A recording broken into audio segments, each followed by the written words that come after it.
దేవుని పరిశుద్ధమైన నామానికి స్తోత్రాలు. మీకు నా యొక్క హృదయపూర్వక వందనాలు తెలియజేస్తూ ఉన్నాను. మరొకసారి మనం ఈ విధంగా కీర్తనల గ్రంథాలు ధ్యానాల శీర్షికలో 25వ కీర్తనను మనం ఈరోజు ధ్యానించుకోబోతున్నాం.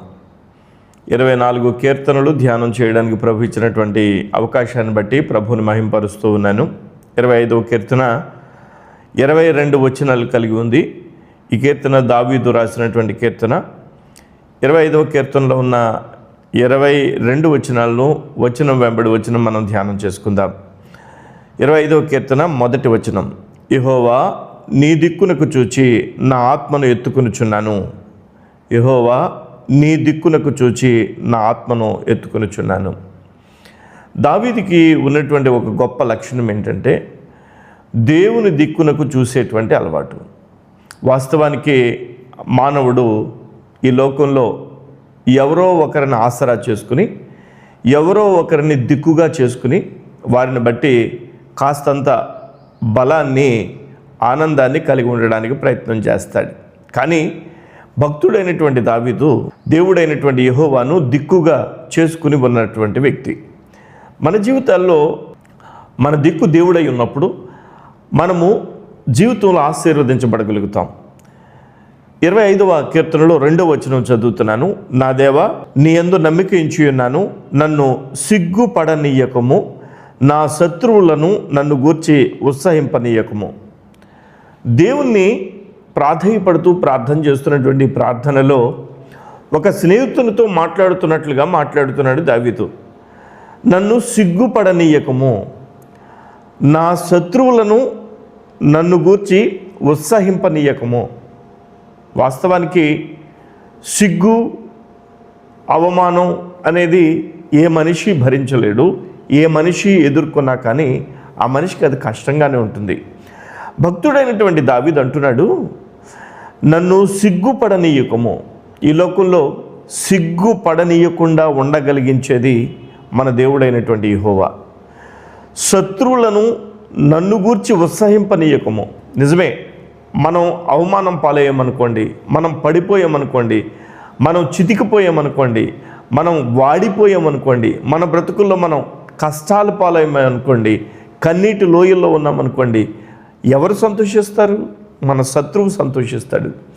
శత్రువు అయినటువంటి సాతాను సంతోషిస్తూ ఉంటాడు. అందుకనే నా శత్రువులను నన్ను గూర్చి ఉత్సాహింపనీయకము అని అన్నాడు.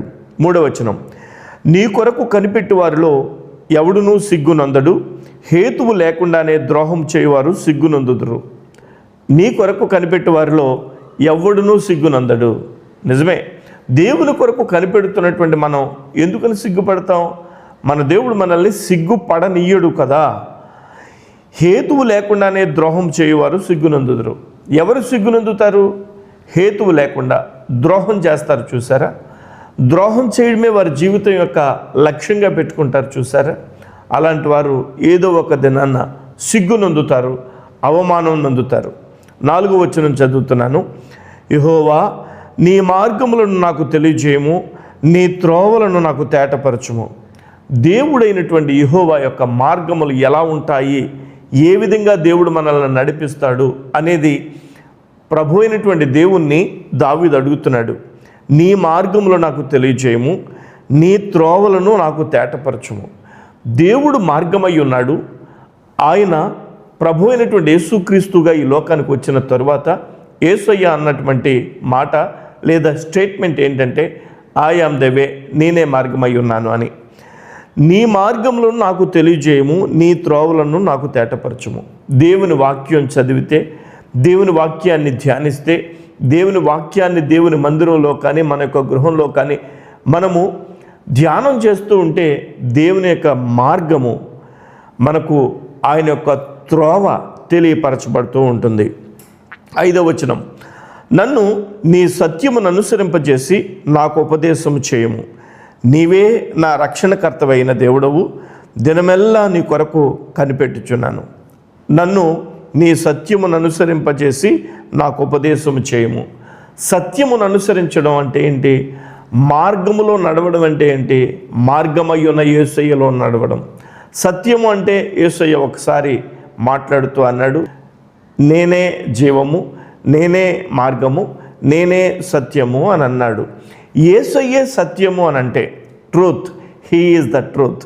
యేసుక్రీస్తు సత్యమై ఉన్నాడు కాబట్టి నన్ను నీ సత్యమును అనుసరింపజేసి నాకు ఉపదేశము చేయము. దేవుని యొక్క నామములో రక్షించబడిన మనకు ఉపదేశం అవసరం.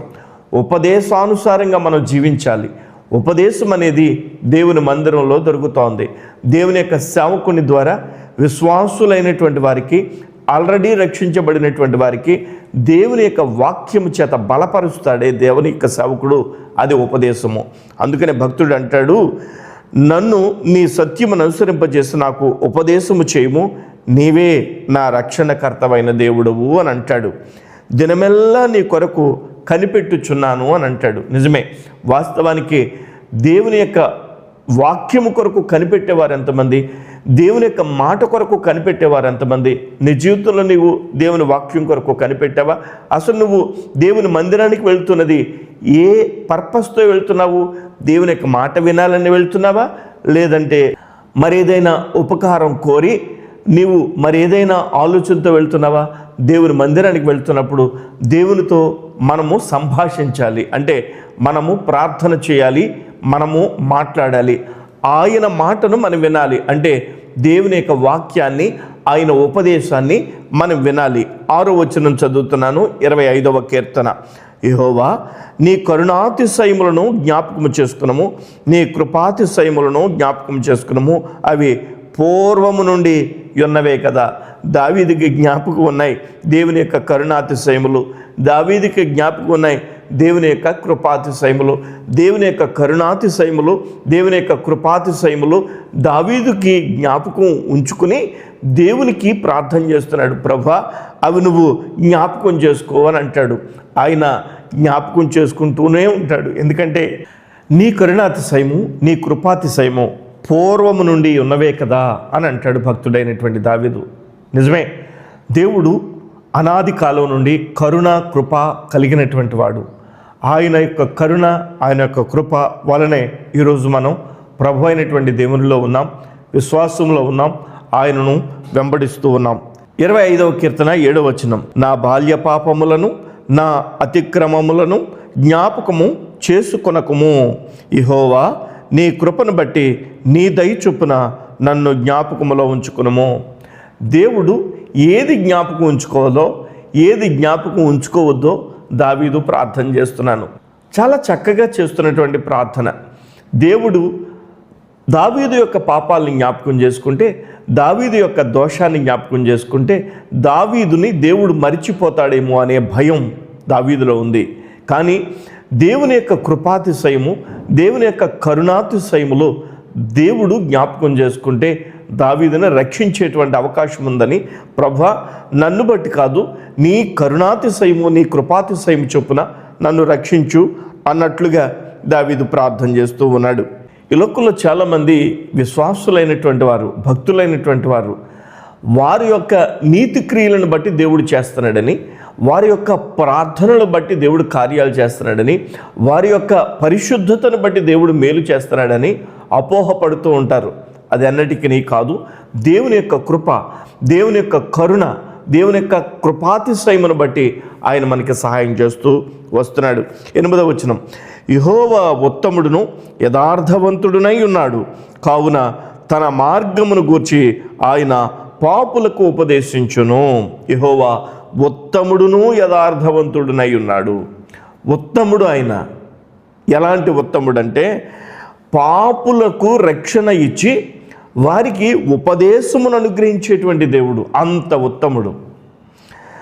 అంతేకాదు యథార్థవంతుడు. యథార్థతను కోరి ఆయన చెంత చేరుతారే, కృపను కోరి ఆయన చెంత చేరుతారే, నిజముగా పశ్చాత్తాపడి ఆయన చెంత చేరుతారే, అలాంటి వారికి ఆయన ఉపదేశం అనుగ్రహిస్తాడు, రక్షణ అనుగ్రహిస్తాడు, కనికరము, కృప చూపిస్తాడు. 9వ వచనం.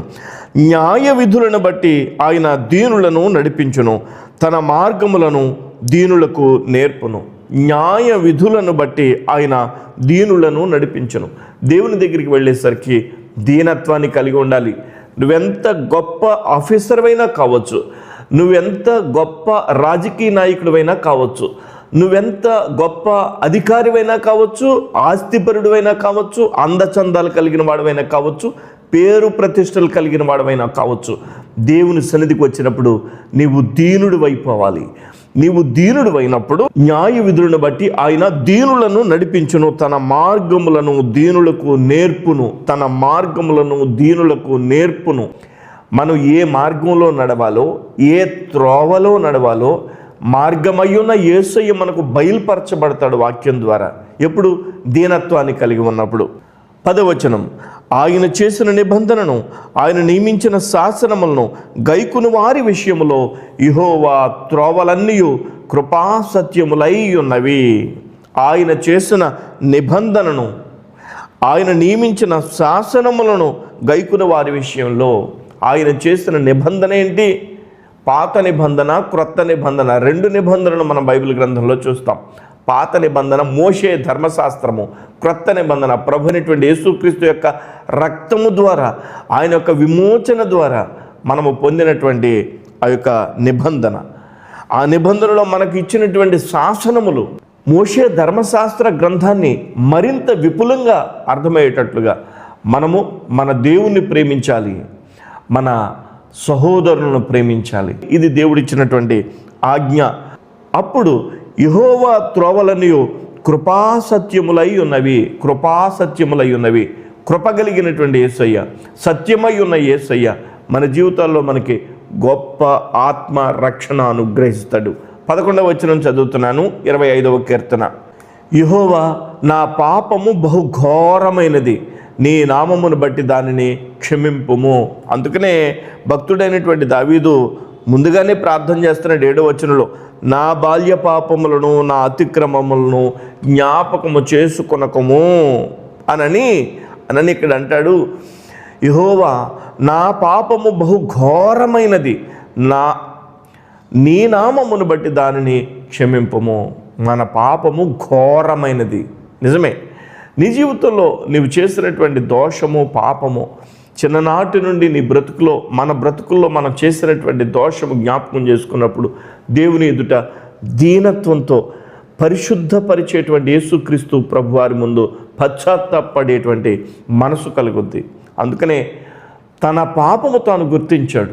సమస్య ఏంటంటే తన పాపం తాను గుర్తించకపోవడం మానవునిలో ఉన్నటువంటి భయంకరమైనటువంటి పరిస్థితి. దావీదు తన పాపాన్ని తాను గుర్తించగలిగాడు. 12వ వచనం, యెహోవా యందు భయభక్తులు గలవాడెవడో వాడు కోరుకొనవలసిన మార్గమును ఆయన వానికి బోధించును. యెహోవా యందు భయభక్తులు గలవాడెవడో, ఎవడైతే యెహోవా యందు భయభక్తులు కలిగి ఉంటాడో వాడు కోరుకొనవలసిన మార్గమును ఆయన వానికి బోధించును. అసలు నువ్వు ఏ మార్గం కోరుకోవాలో నీకు తెలియదు కదా. ఏ మార్గాన్ని నువ్వు, ఏ త్రోవను కోరుకోవాలో నీకు తెలియదు కదా. దేవుని చిత్తానుసారమైన మార్గమేదో, దేవుని చిత్తానుసారము కాని మార్గమేదో నువ్వు ఎరుగవు కదా. 2 విషయాలని నీ ముందు పెట్టుకుంటావు. ఏది చేయాలో తర్జన పడతావు నువ్వు చాలాసార్లు.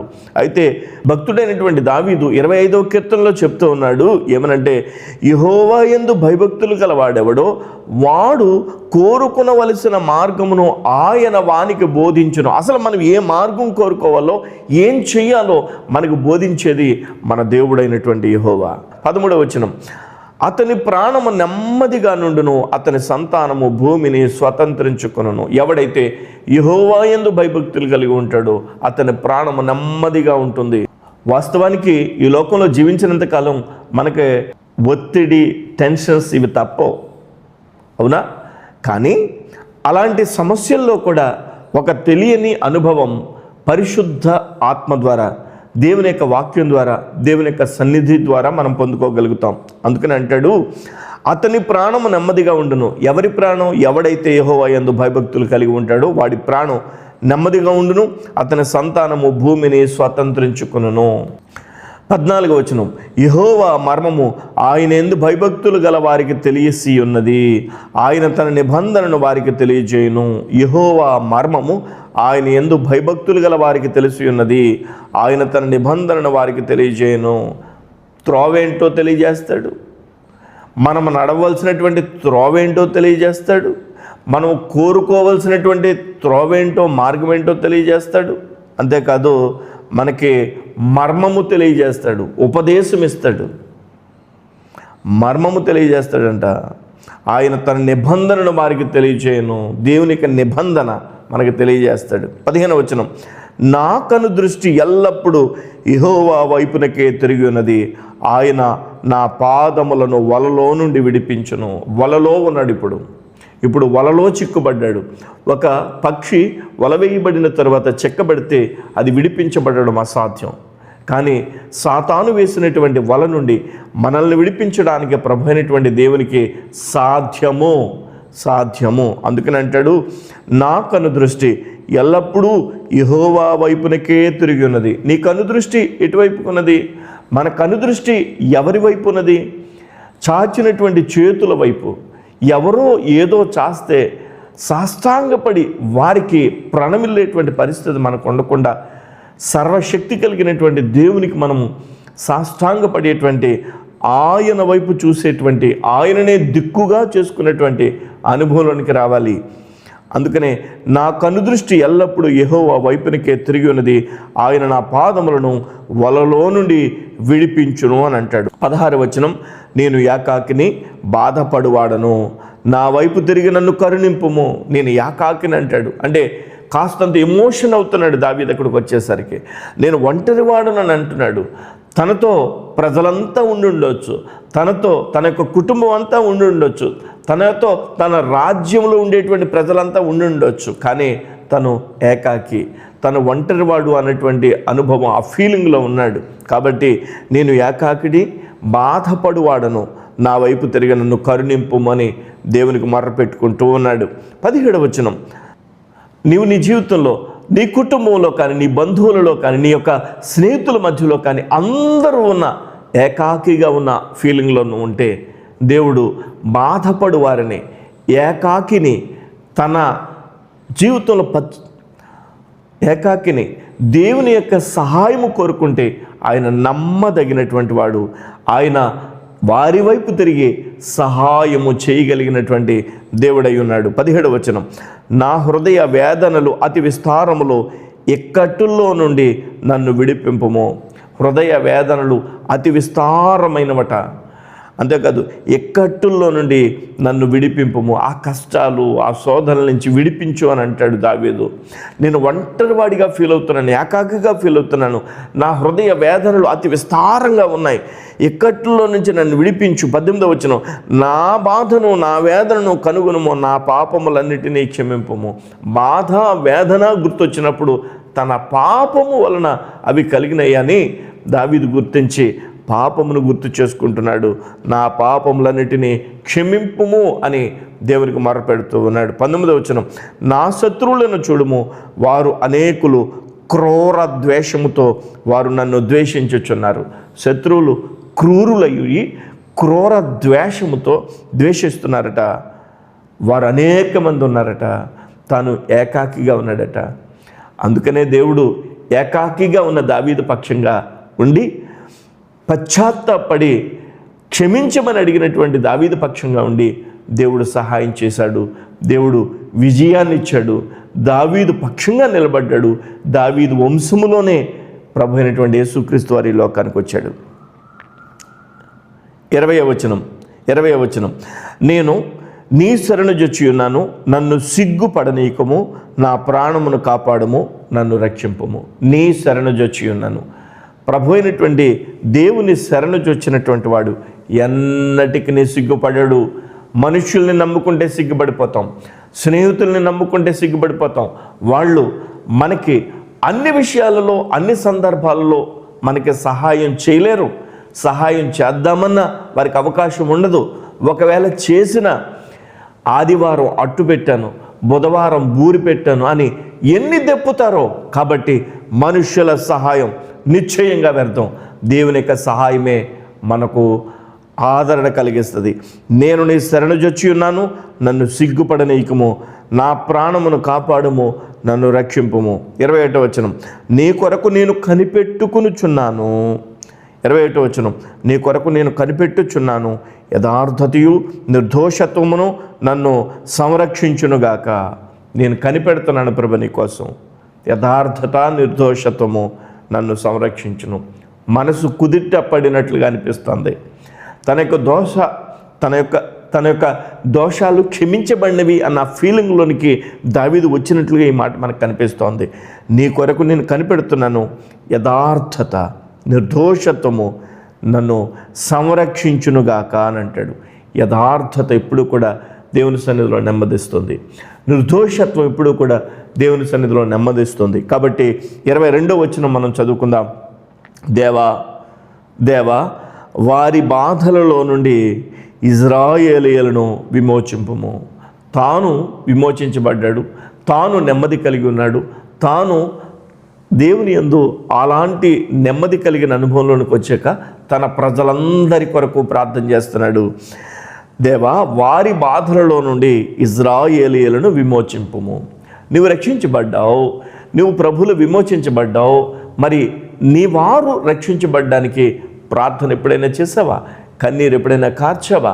దేవుని యొక్క సన్నిధిలో అలాంటి అనుభవం, తాను రక్షించబడిన, తాను విమోచించబడిన, తాను ప్రభు యొక్క సహాయం పొందుకున్న పిదప ఇజ్రాయేలీయుల కొరకు ప్రార్థన చేస్తున్నాడు. ఇజ్రాయేలీయుల్ని విమోచింపుము అని అడుగుతున్నాడు. అలాంటి భారము కలిగినటువంటి, ఆత్మల రక్షణ భారము కలిగినటువంటి మనస్సు నీకును నాకును మనందరికీ దయచేసి దేవుడే మహిమ పొందును గాక. ఆమెన్. మీరు ఈ వీడియో చూశారు కదా. ఈ వీడియో ద్వారా మీకు ఆత్మీయంగా మేలు కలిగితే మీరు ఎందుకని లైక్ చేయకూడదు, ఎందుకని షేర్ చేయకూడదు ఈ వీడియోని? మీరు జీటీవీ గాస్పెల్ అనేటువంటి ఈ యొక్క ఛానల్ని మీరు ఇప్పటి వరకు సబ్స్క్రైబ్ చేసుకోకపోతే వెంటనే సబ్స్క్రైబ్ చేసుకుని బెల్ బటన్ నొక్కి అప్లోడ్ అయ్యేటువంటి ప్రతి వీడియో నోటిఫికేషన్ మీకు వచ్చేటట్లుగా మీరు సిద్ధంగా ఉండండి. మరిన్ని వీడియోలు మీ ముందుకు రాబోతూ ఉన్నాయి. దేవుడు తన యొక్క కృపాశీర్వాదములు మనకు అనుగ్రహించి దేవుడే మహిమ పొందును గాక. Amen. God bless you all. God bless you.